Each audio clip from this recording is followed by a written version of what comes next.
op woensdag 11 februari 2026 gaan we sinds lange tijd weer een kenjerzitting organiseren. Verzin, dom, bijvoorbeeld.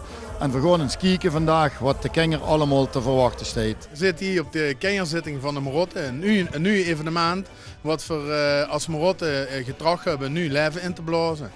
We hebben dat jaren gedaan en toen is het stilgevallen. Maar we hebben als Marotte gemeend dat we toch echt veel meer met de jeugd moeten gaan doen. Zo hebben we ook nu de commissie opgericht. Als Marotte zijnde ben ik daar van degene die daar aan de kar trekt.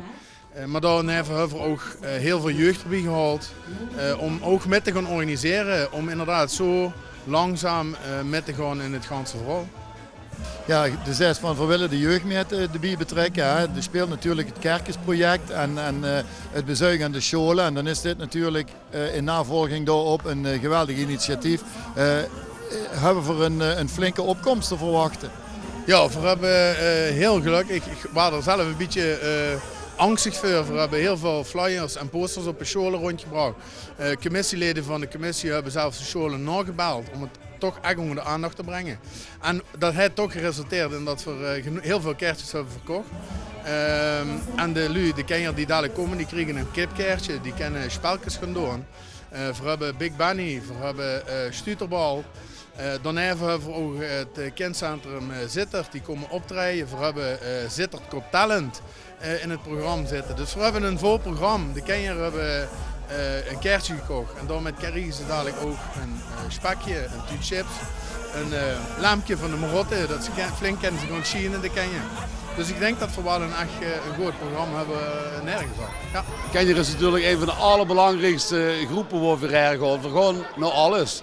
De tegenstelling kan nooit zo groot zijn. We komen net van de bejaardenavond, nu staan we op de kenjerzitting. Maar kenjer hebben natuurlijk de toekomst. Dus voor ons bedrijf heel erg belangrijk. Helaas is een paar jaar geen kenjerzitting meer geweest.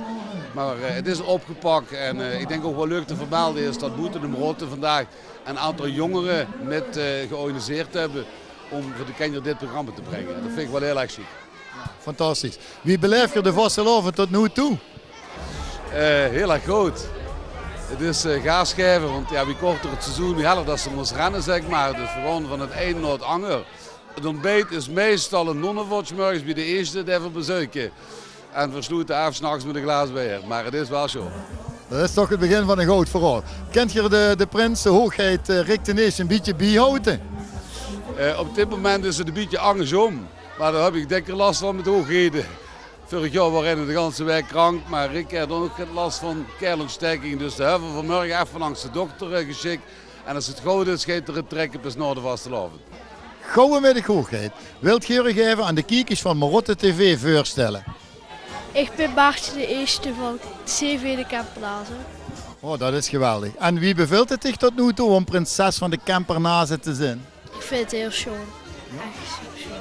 En wat heb je al allemaal gedaan zo in het kort? Heel veel recepties. Echt, ja, zoveel. Recepties en bezoekjes en scholen. Fantastisch. En vandaag hebben we hier de kenjermiddag. Wat verwacht je van de kenjermiddag vandaag? Genoeg te doen voor alle keer en heel leuke dingen. Maatje, zou je ook nog aan de kijkers van Marotte TV die een motto willen zeggen ter afsluiting? Ja. Met de scepter in mijn hand lijkt de houtkleer even aan de kant. Het plakken en de verven zorgt dat je overswelt om samen met Jeroen de Eerste een vuur te gaan. Allah. We willen namens de Senaat wil weer de jeugdcommissie van de Marotte een bedrag van 2100 euro overhandigen. We hopen dat ze jaren een leuk jeugdevenement mogen organiseren. Bij deze, Bart en Lars, heel veel succes. Alsjeblieft namens de Senaat. Je hebt net een check aangeboden aan de jeugdcommissie van de Marotte. Misschien kent je even dat nader toelichten alsjeblieft. Nou ja, ik ben Jan Punijn, ik ben de schatsmeester, wie ze zit zeggen van de Senaat. Maar dat even terzijde. We hebben een bedrag van 2100 euro geschonken aan de jeugdevenementen Jeugdvastelavond Zittert. Dat komt nog goed van een organisatie van de jaren geleden, waar Harry Eileshoven en Jacques van Oorschap voor hebben gezorgd. Toen hebben we dat bedrag bijeengehaald. Dat heeft heel lang gestangen. En veel en Senaat zijn dan ook heel blij dat het nu een goede plaats heeft gekregen. En dat dit evenement van start is gegaan en jaren volgens ons moet blijven. Dus succes ermee, mannen.